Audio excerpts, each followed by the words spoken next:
Muitos especialistas em relação a essa viagem de Nancy Pelosi ali, a partir do momento em que o presidente Joe Biden disse que não concordava com essa viagem, mesmo assim ela foi. A gente sabe que Taiwan também é um grande exportador e fabricante de semicondutores, né? É um componente-chave ali para produção de chips.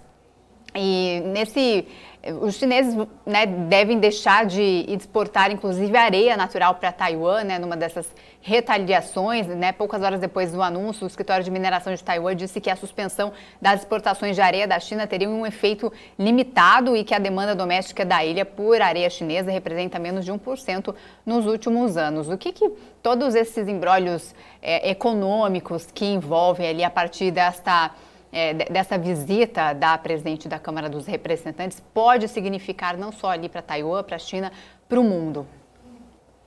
Eu acho que os embrólios, eu vou ser assim, bem claro, eu acho que não existem, eu acho, grandes embrólios econômicos envolvendo essa visita, né? A não ser a família da Nancy Pelosi, que tem negócios com empresas taiwanesas, né? Ou seja, eles devem estar muito preocupados com o que vai acontecer a partir de agora, porque a família dela tem negócios com os taiwaneses, ou seja, isso é provado, comprovado, é público e notório nos Estados Unidos que ela e o marido dela têm negócios com Taiwan, né? Então acho que nesse caso quem tem que estar preocupado mais é a família dela do que o mundo, e a China e Taiwan em particular, até porque a China exporta cítrico e está cancelando, ou seja, são mais medidas simbólicas do que outra coisa, né? O que nós temos que analisar nesse caso é que Taiwan vem se tornando, por exemplo, no último bastião, vamos dizer assim, da grande influência que os americanos ainda podem exercitar sobre a Ásia, aliás, sobre o Sudeste Asiático, né?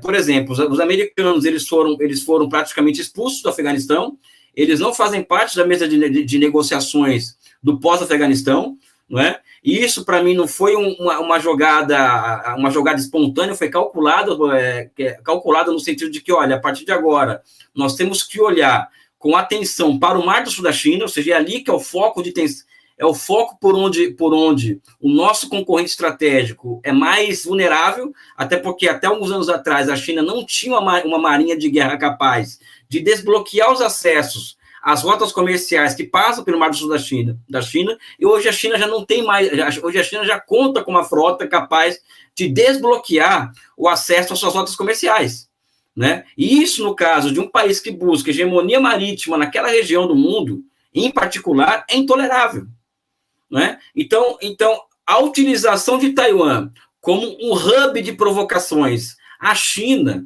é parte desse jogo todo que nós vemos no mundo hoje, como foi, por exemplo, o caso da Ucrânia, em que a Ucrânia foi um hub, por exemplo, que se transformou em um local de experimentação de ações provocativas dos Estados Unidos, da OTAN contra a Rússia. Não estou aqui defendendo nenhum conflito, nenhuma guerra, mas estou colocando o fenômeno nos termos que eles devem ser colocados, ou seja, existe uma perturbação da ordem mundial, existe uma transição de hegemonia no mundo hoje, né? E o hegemon internacional ele tem apostado com muita força no caos, né? Então interessa aos americanos o caos na Ucrânia, interessa aos americanos um caos no Mar do Sul da China, ou seja, e isso não é uma opinião própria que está dentro da minha cabeça. A história vai demonstrando isso, em que diante da decadência relativa de potências hegemônicas e uma transição hegemônica em curso, existe o chamado caos sistêmico, que é isso que nós estamos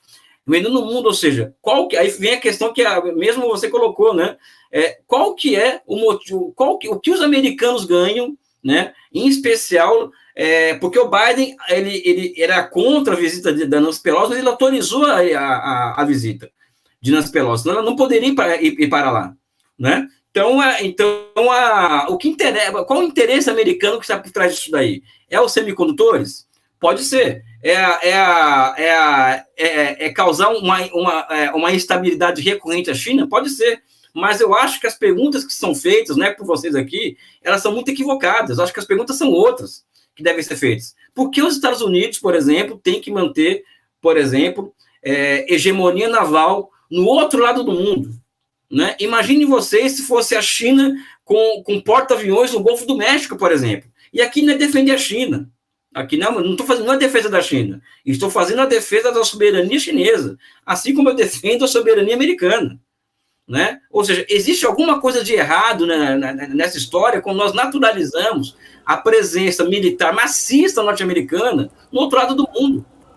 Ou seja, isso é inclusive uma negação do Tratado de Westfália, né, de 1640 e pouco, que define a ordem internacional moderna. Né?